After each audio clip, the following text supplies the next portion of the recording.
Jollibee. Ah, uwi na kami guys. Naka-isang ikot lang ako sa Araneta, tapos isang ikot din sa palengke. Hindi ko pa kaya. Sobrang bigat pa ng katawan ko. Hindi na nga ako pinilit ni Jason eh. Grabe. Ang laking epekto nung ano. Ang laking epekto nung 1 kilo na nag-gain ko. Ay, si Tyra. Si Tyra din ayaw na. Kaya sabi ko, Son, tara, uwi na, Son. Ayaw na rin ni Tyra tumakbo. So at the moment, binabaybay na namin yung kahabaan ng 10 Avenue. Ayan. Sige, takbo, Tyra.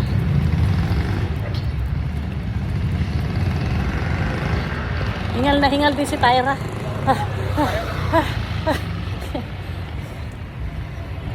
Isipin mo naman, 3 weeks kaming di tumakbo.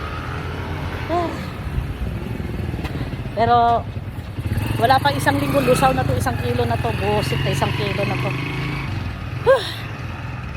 So ngayon, hindi na ako mag slow jog.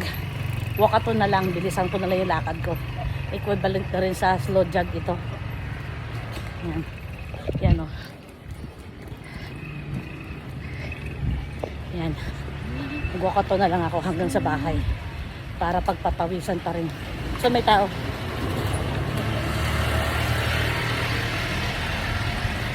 Ang dami ko nakikitang mga mag-asawa, magkaibigan siguro, mag-partner na nagja-jogging.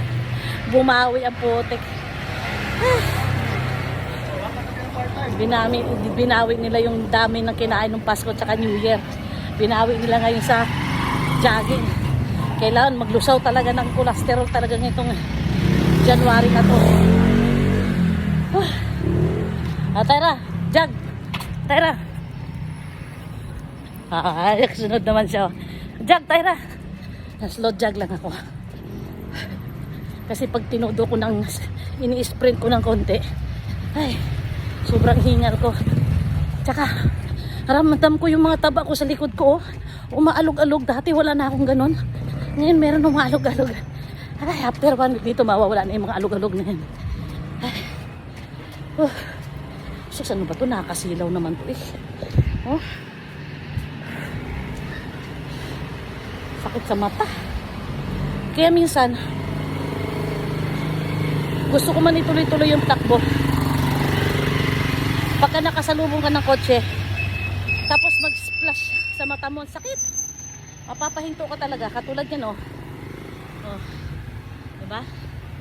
Paano ka mag-jogging yan? Nakakasilaw, sakit sa mata. Di bali, lakad na lang. Medyo malayo pa naman yung lalakarin namin. Dalawang street pa, kaya pagdating sa bahay, papawisan pa rin ako. Okay guys, enough for tonight.